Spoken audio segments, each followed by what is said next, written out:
ओम शांति। आज है 11 दिसंबर 2023। आज बाप दादा के अनमोल मधुर महावाक्य सुनते हैं। मीठे बच्चे, तुम सबको जीवन मुक्ति का मंत्र देने वाले सद्गुरु के बच्चे गुरु हो। तुम ईश्वर के बारे में कभी भी झूठ बोल नहीं सकते।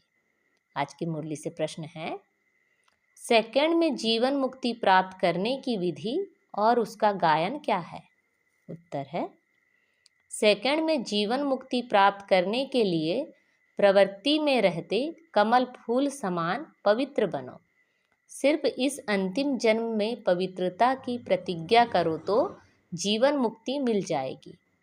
इस पर ही राजा जनक का मिसाल गाया हुआ है कि गृहस्थ व्यवहार में रहते 1 सेकंड में प्रतिज्ञा के आधार पर जीवन मुक्ति प्राप्त की।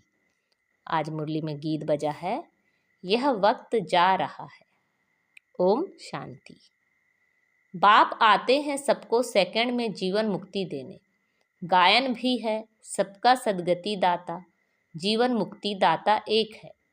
1 सेकंड में जीवन मुक्ति क्यों कहते हैं? जैसे राजा जनक का मिसाल है। उनका नाम जनक था, परंतु भविष्य में वही अनुजनक बनता है। जनक के लिए कहते हैं कि उन्हें 1 सेकंड में जीवन मुक्ति मिली, लेकिन जीवन मुक्ति तो सतयुग त्रेता में कहेंगे। गुरु लोग कान में मंत्र देते हैं, उसे वशीकरण मंत्र भी कहते हैं। वे तो सब मंत्र देते हैं, लेकिन तुम्हें मिलता है महामंत्र, जीवन मुक्ति का मंत्र। यह मंत्र कौन देते हैं? ब्रह्मा कुमार कुमारियाँ। उन्हें यह मंत्र कहाँ से मिला? उस सद्गुरु से।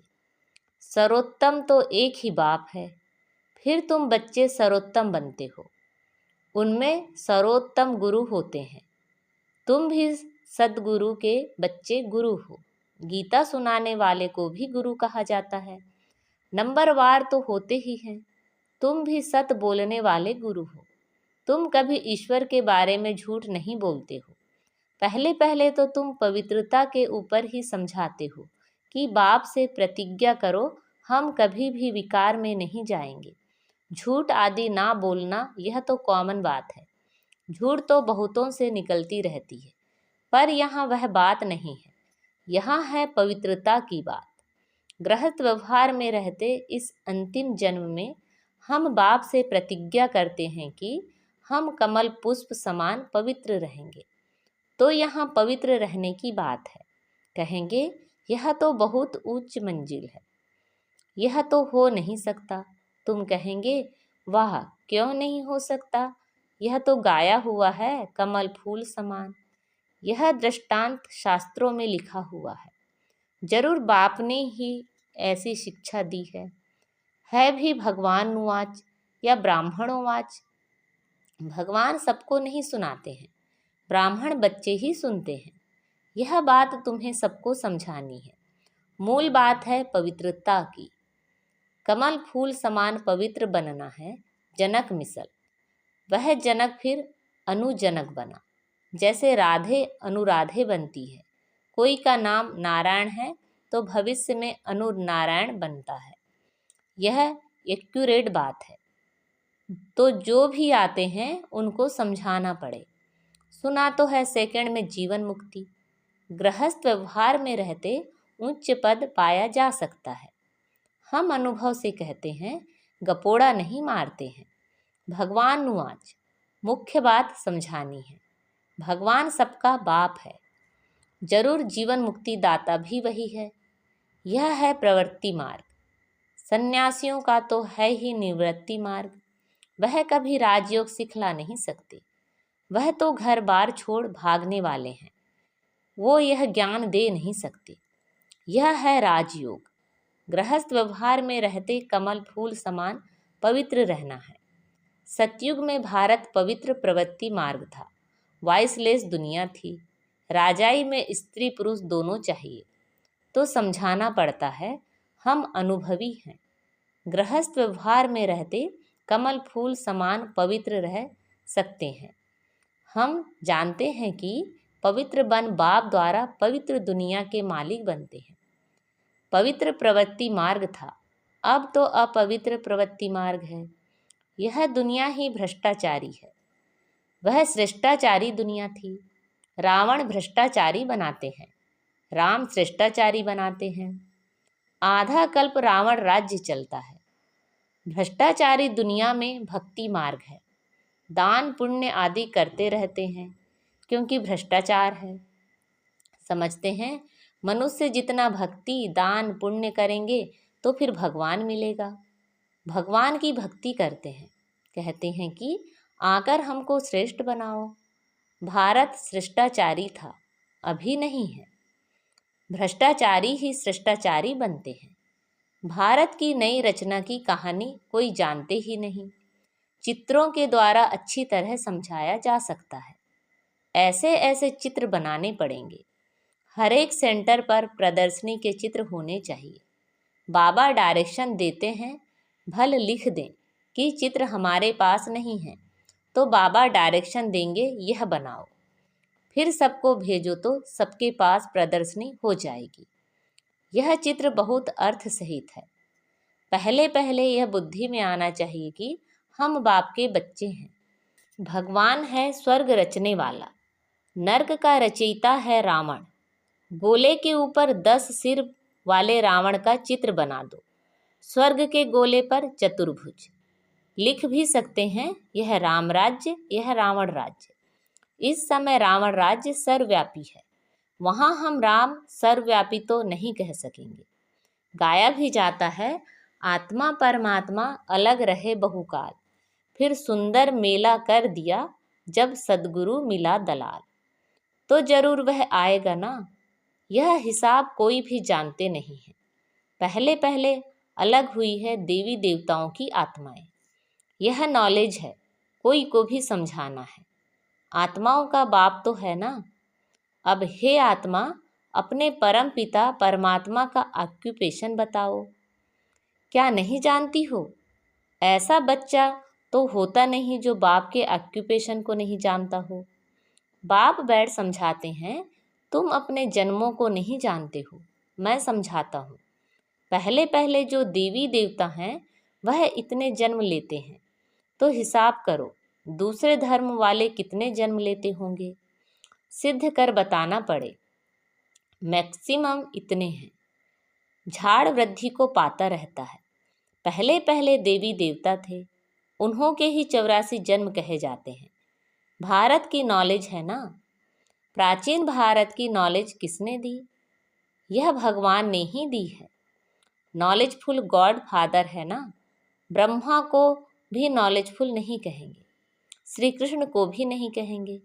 श्री कृष्ण की महिमा ही अलग है। यह समझने की बड़ी ही क्लियर नॉलेज है। भगवान तो सबका एक ही निराकार परम पिता परमात्मा है, वह है रचयिता। श्री कृष्ण तो है रचना। उच्च ते उच्च भगवान तो एक है ना, सर्वव्यापी उनको कह नहीं सकते।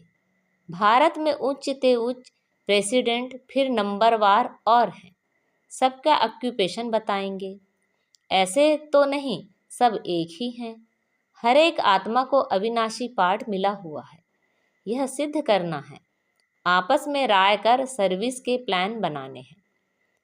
परंतु जिसकी लाइन क्लियर नहीं होगी, कोई विकार होगा व नाम रूप में फंसा होगा तो यह काम हो नहीं सकेगा। इसमें लाइन बड़ी क्लियर चाहिए। रिजल्ट तो अंत में ही निकलेगी। अभी सभी नंबरवार हैं। मनुष्य कहते हैं यह व्यास भगवान ने शास्त्र बनाए। अब व्यास तो भगवान हो नहीं सकता। वास्तव में धर्म के शास्त्र हैं ही 4। भारत का धर्म शास्त्र तो है ही एक, माई बाप गीता। वर्षा उनसे ही मिलता है, माँ द्वारा बाप से वर्षा मिलता है। गीता माता का बाप है रचता, तो गीता द्वारा ही बाप से प्राचीन सहज राजयोग की नॉलेज दी है। गीता तो भारत खंड का शास्त्र है। फिर इस्लामी का धर्म शास्त्र अपना है, बुद्ध का अपना है, क्रिश्चियन का अपना है। गीता तो है सबका माई बाप, बाकी शास्त्र हैं बाल बच्चे, वह बात में निकले हैं। बाकी इतने वेद उपनिषद आदि यह सब किस धर्म के हैं, यह मालूम तो होना चाहिए कि यह किसने उच्चारे। उससे कौन सा धर्म निकला? कोई धर्म तो है नहीं। पहले तो सिद्ध करना है कि गीता खंडन की हुई है। बाप के बदले बच्चे का नाम दे दिया है। जीवन चरित्र तो सबका अलग अलग है। बाप कहते हैं सर्वधर्मानि परित्यज मामेकम याद करो। परमात्मा आत्माओं को कहते हैं तुम अशरीरी बनो, मेरे को याद करो। अशरीरी बाप ही यह कह सकते हैं, सन्यासी तो कह नहीं सकते। यह गीता के अक्षर हैं। सब धर्म वालों को कहते हैं अशरीरी भव। अभी नाटक पूरा होता है। सबको मंत्र मिलता है कि देह सहित देह के सब संबंध त्याग मामेकम याद करो तो तुम मेरे पास आ जाएंगे। मुक्ति के बाद जीवन मुक्ति है जरूर। पद जीवन मुक्ति का है, वाया मुक्ति। जो भी आते हैं सतो रजो तमो के से पास करते हैं। समझानी कितनी अच्छी है, परंतु बच्चे एक कान से सुन दूसरे कान से निकाल देते हैं। वैसे है बहुत सहज। तुम जगह जगह पर प्रदर्शनी करो, अखबारों में भी पड़ जाए, खर्चा कर सकते हो। भल सब सुने। अखबार में तो जरूर डालना है। बच्चों को बड़ा नशा रहना चाहिए। बाकी टाइम बहुत थोड़ा बचा है। अतीन्द्रिय सुख की भासना गोप गोपियों से पूछो। गाया हुआ है, यह गोपी वल्लभ के गोप गोपियाँ हैं। गोप गोपियाँ ने सतयुग में ना कलयुग में होते हैं। वहाँ लक्ष्मी देवी राधे देवी हैं। गोप गोपियाँ अभी हैं। गोपी वल्लभ के बच्चे पौत्रे पौत्रियाँ हैं। जरूर दादा भी होगा। दादा बाबा और मम्मा, यह नई रचना हुई है संगम पर। बाप कहते हैं मैं कल्प कल्प कल्प के संगम युगे आता हूँ नई दुनिया बनाने। आसुरी संतान से तुम ईश्वरीय संतान बने हो, फिर बनेंगे देवी संतान, फिर क्षत्रिय वैश्य शूद्र संतान बनेंगे 84 जन्मों में। फिर साथ साथ वृद्धि भी होती रहती है। झाड़ भी पूरा कंप्लीट चाहिए। प्रलय भी नहीं होती है। भारत तो अविनाशी खंड है।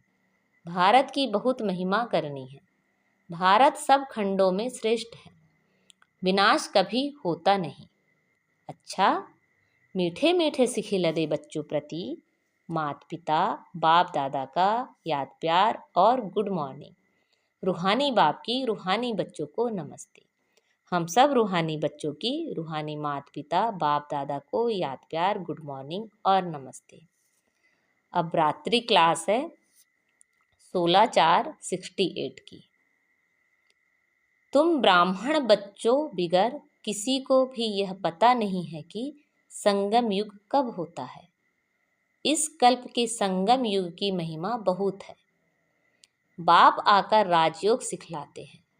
सतयुग के लिए तो जरूर संगम युग ही आएगा। हैं भी मनुष्य, उनमें कोई कनिष्ठ कोई उत्तम है। उनके आगे महिमा गाते हैं आप पुरुषोत्तम हो।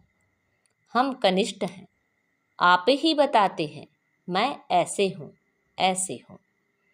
अभी इस पुरुषोत्तम संगम युग को तुम ब्राह्मण बिगर कोई भी नहीं जानते।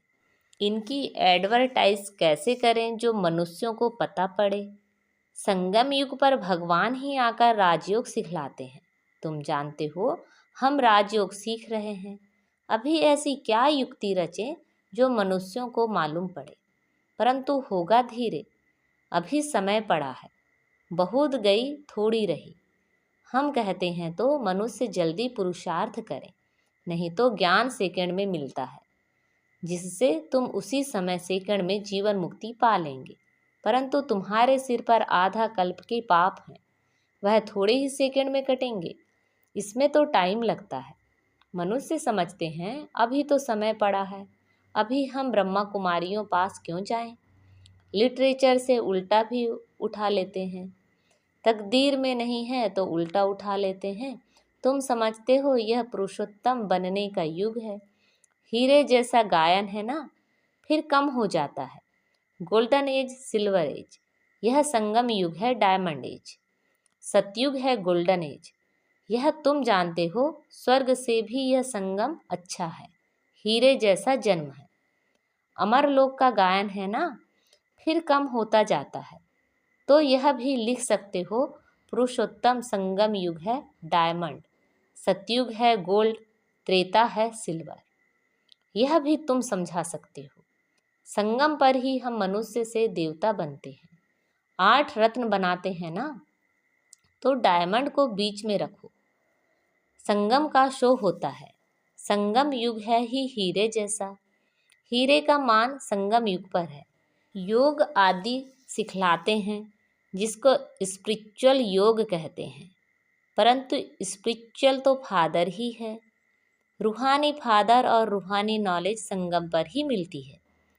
मनुष्य जिनमें देह अहंकार है, वह इतना जल्दी कैसे मानेंगे।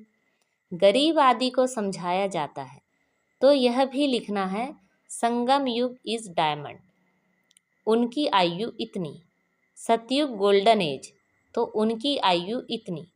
शास्त्रों में भी स्वास्तिका निकालते हैं ना, तो तुम बच्चों को भी यह याद रहे तो कितनी खुशी रहे। स्टूडेंट्स को खुशी होती है ना। Student life is the best life. यह तो सोर्स ऑफ इनकम है। यह है मनुष्य से देवता बनने की पाठशाला। देवताएं तो विश्व के मालिक थे, यह भी तुमको मालूम है। तो अथाह सुख होनी चाहिए, इसलिए गायन है अतीन्द्रिय सुख। गोपी वल्लभ के गोप गोपियों से पूछो। टीचर अंत तक पढ़ाते हैं, तो उनको अंत तक याद रखना चाहिए। भगवान पढ़ाते हैं और फिर भगवान साथ भी ले जाएंगे। पुकारते भी हैं, लिबरेटर गाइड, दुख से छुड़ाओ। सतयुग में दुख होता ही नहीं। कहते हैं विश्व में शांति हो। बोलो आगे कब थी, वह कौन सा युग था, किसी को पता नहीं है। राम राज्य सतयुग, रावण राज्य कलयुग, यह तो जानते हो ना। बच्चों को अनुभव सुनाना चाहिए। बस क्या सुनाऊं दिल की बात। बेहद का बाप बेहद की बादशाही देने वाला मिला, और क्या अनुभव सुनाऊं। और कोई बात ही नहीं, इस जैसी खुशी और कोई होती ही नहीं। कोई को भी किसी से रूठकर वास्तव में घर में नहीं बैठना चाहिए। यह जैसे अपनी तकदीर से रूठना है। पढ़ाई से रूठा तो क्या सीखेंगे। बाप को पढ़ाना ही है ब्रह्मा द्वारा, तो एक दो से कभी रूठना नहीं चाहिए। यह है माया। यज्ञ में असुरों के विघ्न तो पड़ते हैं ना। अच्छा, मीठे मीठे रूहानी बच्चों प्रति रूहानी बाप व दादा का याद प्यार और गुड नाइट। रूहानी बच्चों को रूहानी बाप की नमस्ते। अब धारणा के लिए मुख्य सार हैं। बाप जो सुनाते हैं वह एक कान से सुन दूसरे से निकालना नहीं है। ज्ञान के नशे में रह अतीन्द्रिय सुख का अनुभव करना है। सभी को सेकंड में मुक्ति, जीवन मुक्ति का अधिकार देने के लिए यही महामंत्र सुनाना है कि देह सहित देह के सब संबंधों को त्याग, बाप को याद करो। आज बाबा ने हमें वरदान दिया है, क्लियर बुद्धि द्वारा हर बात को परख कर यथार्थ निर्णय करने वाले सफलता मूर्त भव। जितनी बुद्धि क्लियर है उतनी परखने की शक्ति प्राप्त होती है। ज़्यादा बातें सोचने के बजाय एक बाप की याद में रहो। बाप से क्लियर रहो तो हर बात को सहज ही परख कर यथार्थ निर्णय कर सकेंगे। जिस समय जैसी परिस्थिति, जैसा संपर्क संबंध वाले का मूड, उसी समय उस समय प्रमाण चलना, उसको परख कर निर्णय लेना, यह भी बहुत बड़ी शक्ति है जो सफलता मूर्त बना देती है। आज का स्लोगन है, ज्ञान सूर्य बाप के साथ लकी सितारे वह हैं जो जग से अंधकार को मिटाने वाले हैं, अंधकार में आने वाले नहीं। अच्छा, ओम शांति।